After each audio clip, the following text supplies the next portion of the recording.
जवानी हाथों से फिसलती रेत की तरह होती है। आप चाहे कितनी ही कस के मुट्ठी बांध लो, जवानी की रेत हाथ से फिसल ही जाती है। और आज के हमारी मॉडर्न लाइफ स्टाइल की वजह से लोग अक्सर जवानी में ही बूढ़े दिखने लगते हैं। एक बार हमारे सदगुरु जी ने अपने एक इंटरव्यू में कहा था कि जब उनके ऊपर साइंटिस्ट लोगों ने कुछ टेस्ट किए तो उन्होंने पाया कि सदगुरु जी के बॉडी सेल्स की जो उम्र है वो 25 साल की है। मतलब उम्र इतनी हो गई और उनके शरीर के सेल्स की उम्र सिर्फ 25 साल जैसी है। देखिए, जवानी में हमारे पास वक्त और ताकत बहुत होती है, पर खर्च करने के लिए पैसे नहीं होते। और जब तक हम मेहनत करके ढेर सारे पैसे कमाते हैं तब तक हमारी बॉडी में वो जोश और जवानी नहीं रहती जिससे हम लाइफ एंजॉय कर पाए। बचपन से जवानी और जवानी से बुढ़ापा ये एक प्राकृतिक नियम है, इसे आप बदल नहीं सकते। लेकिन हाँ, अगर आप चाहे तो उम्र ढलने की इस प्रोसेस को धीमा जरूर कर सकते हैं। सदगुरु जी से लेकर नरेंद्र मोदी जी तक हमारे देश में से काफी सारे लोग हैं जिनकी उम्र भले ही ज्यादा हो, लेकिन उनके अंदर का जोश और किसी भी काम को करने की उनकी एक्साइटमेंट किसी 25 साल वाले नवयुवक इंसान से कम नहीं है। अगर आप चाहे तो आप भी एक हेल्थी लाइफ जी सकते हैं,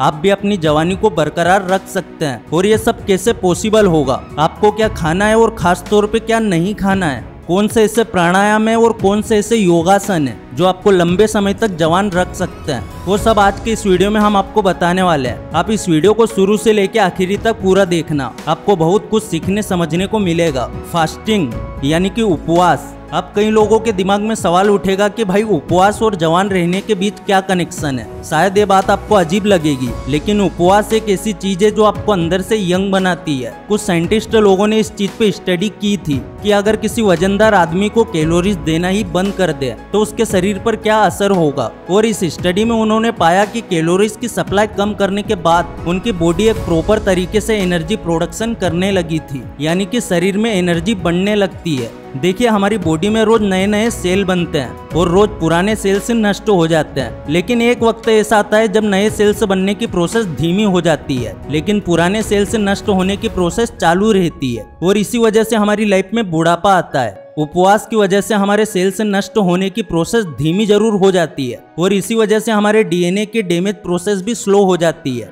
और यही दो चीजें जो एजिंग से लड़ने में आपकी मदद करती है। अब उपवास के बारे में ये सब सुन के कई लोग उपवास के लिए मन बना चुके होंगे और कई लोग सोच रहे होंगे कि यार मैं तो पूरे दिन खाए पिए बिना नहीं रह सकता। पर उपवास का मतलब ये नहीं है कि आपको पूरा दिन बिना कुछ खाए पिए भूखा रहना है। आपको बस कुछ सिंपल तरीके फॉलो करने हैं। पहला तरीका है द 16/8 मेथड। इसमें आपको 16 घंटे का फास्ट रखना होता है। इसे थोड़ा और आसान बनाने के लिए आप एक काम कर सकते हैं, रात को भोजन के बाद कुछ भी नहीं खाना है और फिर अगली सुबह नाश्ता भी नहीं करना है। अगर नाश्ता छोड़ना आपके लिए आसान नहीं है तो आप ढेर सारा पानी पी सकते हैं। कपालभाति एक प्राणायाम है जो आपके शरीर के अंदर एनर्जी प्रोड्यूस करता है। इसके लिए सबसे पहले सुखासन में बैठ जाना है, रीढ़ की हड्डी को सीधा रखना है, अपनी दोनों हथेलियों को घुटने पर रख देना है। अब अपनी हथेलियों को आसमान की तरफ खुला कर देना है। अब एक गहरी सांस लेना है और फिर धीरे धीरे सांस छोड़ते हुए पेट को अंदर खींचना है। और याद रखना, इसमें आपको ताकत बिल्कुल नहीं लगानी है, आराम से करना है और पेट जितना अंदर की ओर जा सके उतना ही अंदर लेके जाना है। और फिर नाभि और पेट को ढीला छोड़ते हुए सांस अंदर लेना है। इस तरह आपको ये क्रिया 20 बार करनी होती है। 20 बार करने से एक राउंड पूरा होता है। हारा हच बुन में ये एक जापानी कहावत है। आपको ये तो पता होगा कि हमारी ब्रेन हमारी पूरी बॉडी को कंट्रोल करता है, पर क्या आपको ये पता है कि हमारा पेट एक तरह का नर्वस सिस्टम जिसे सेकंड ब्रेन भी कहा जाता है। जब हमें भूख लगती है तब हमारा पेट हमारी बॉडी को सिग्नल भेजता है और जब हमारा पेट पूरी तरह से भर जाता है तब भी हमारे पेट से हमारे दिमाग की ओर एक सिग्नल जाता है कि अब पेट भर चुका है, अब जगह नहीं है। लेकिन प्रॉब्लम यह है कि पेट से दिमाग की ओर जो सिग्नल जाता है उसे दिमाग तक पहुंचने में 20 मिनट लगते हैं और 20 मिनट के अंदर तो हम इतना दबा दबा के खा लेते हैं कि पेट के अंदर जगह ही नहीं बचती। इसी वजह से कई लोग मोटापे का शिकार होते हैं, तो कई लोगों को पेट से जुड़ी दूसरी बीमारियां होती है। फिर काम करने में आलसी हो जाते हैं, उम्र घटने लगती है और अल्टीमेटली बुढ़ापा जल्दी आ जाता है। इससे बचने के लिए जापानी लोगों के पास एक तरीका है जिसे कहते हैं 80-20। यानी जब भी उन लोगों को लगता है कि उनकी भूख 80% सेटिस्फाइड हो गई है, वो लोग खाना बंद कर देते हैं। यानी कि वो लोग कम खाते हैं फिर भी हेल्थी लाइफ जीते हैं। और यही वजह है कि जापानी लोग दुनिया के बाकी लोगों के मुकाबले लंबी जिंदगी जीते हैं। इसी से मिलती जुलती मान्यता अफ्रीका के कोंगो में है। कोंगो में लोग अपना लंच और डिनर बिल्कुल धीरे धीरे खाते हैं, जिससे पेट को दिमाग तक सिग्नल भेजने के लिए पूरा टाइम मिलता है। अब ये तो दूसरे देशों की बात है। अगर हमारे पुराने शास्त्रों की बात करें तो उसमें भी लिखा है हमें भोजन धीरे धीरे और 32 बार चबा के खाना चाहिए। जब हम प्रॉपर तरीके से आराम से चबा चबा के और भूख से थोड़ा कम खाते हैं तो हमारा पेट उसे अच्छे से पचा पाता है। इसके साथ ही भोजन को पचाने में पेट को बहुत कम मेहनत लगती है और इस तरह से आपकी उम्र अपने आप लंबी हो जाती है। देखिए, हमने खान पान की बात तो कर ली, पर अभी भी एक मोस्ट इम्पोर्टेंट चीज डिस्कस करना बाकी है। अगर हमें एक लंबे वक्त तक जवान रहना है तो हमें अपने रूटीन में 2 चीजें शामिल करनी पड़ेगी, योगासन और प्राणायाम। तो चलिए सबसे पहले उन आसनों की बात करते हैं जो आपकी जवानी एक लंबी उम्र तक बनाए रखेंगे। ताड़ासन करने से हमारी सांसें एक नेचुरल वे में चलने लगती है और साथ ही आपके पैरों को भी मजबूत करता है। इस आसन को करने के लिए सबसे पहले आपको खड़े हो जाना है और ध्यान रखना कि इस आसन को करते समय कमर और गर्दन झुकनी नहीं चाहिए। अब अपने दोनों हाथों को ऊपर करना है और धीरे धीरे अंदर खींचना है। इस आसन को आप 2 से 4 मिनट तक कर सकते हैं और फिर सांस छोड़ते हुए धीरे धीरे नॉर्मल कंडीशन में आ जाना है। नटराजासन।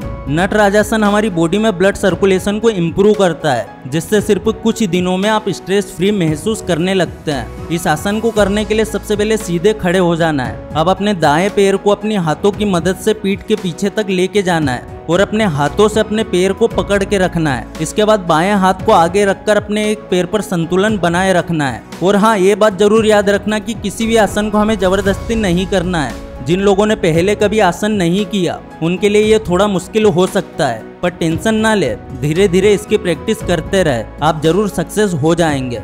विरुद्ध आहार से बचे। आपने कई बार सुना होगा कि दूध में शहद डाल के पीने से ये फायदा होता है, या फिर दूध के साथ मूली, जामुन या अनार खाने से ये नुकसान होते हैं। इसी चीज को विरुद्ध आहार कहा जाता है। जब आप 2 अलग अलग नेचर की चीजों को एक साथ खाते हैं तो आपके पेट में एक जंग शुरू हो जाती है और फिर आपको कई सारी बीमारियों का सामना करना पड़ता है, जैसे कि फूड पॉइजनिंग, डायबिटीज, टीबी, सफेद दाग, पाइल्स और दूसरी स्किन से जुड़ी बीमारियां। अल्टीमेटली आपकी बॉडी में से जवानी की चमक कम होने लगती है। अनुलोम विलोम। इसके बाद प्राणायाम है अनुलोम विलोम। तो सबसे पहले पद्मासन या सुखासन में बैठ जाना है। अब रीढ़ और गर्दन को सीधा रखना है और दाहिने नथुने को अंगूठे से बंद करना है और बाएं नथुने से धीरे धीरे गहराई से सांस लेना है और अपने फेफड़ों को पूरा भर लेना है। अपना पूरा ध्यान सिर्फ सांस की गति पर रखना है। अंगूठा छोड़ना है और अनामिका यानी अपनी तीसरी उंगली से बाएं नथुने को बंद करना है। अब दाहिने नथुने से धीरे धीरे सांस छोड़ना है और अब इस प्रक्रिया को दाएं नथुने के साथ रिपीट करना है। दाएं नथुने से सांस लेना है और बाएं से छोड़ देना है। तो देखिए, ये तो हमने उन चीजों की बात की जो आपको यंग दिखने के लिए अपनी लाइफ में, अपने रूटीन में शामिल करनी होती है। लेकिन अब मैं कुछ ऐसी चीजें बताऊंगा जिसे आपको अपनी लाइफ से कम्प्लीटली निकाल फेंकना है। एल्कोहल, स्मोकिंग, कॉफी और प्रोसेस्ड फूड और सॉफ्ट ड्रिंक्स, ये चीजें आपके बॉडी के नेचुरल सिस्टम को खराब कर देती है। इसलिए जितना हो सके उतना इनसे दूर रहे या फिर इन्हें अपनी लाइफ से निकाल ही दे। अगर इस वीडियो से कुछ भी सीखने को मिला है तो वीडियो को लाइक जरूर कर देना। चैनल पर नए हो सब्सक्राइब जरूर कर देना। फिर से लौटेंगे एक नई वीडियो के साथ, तब तक के लिए धन्यवाद।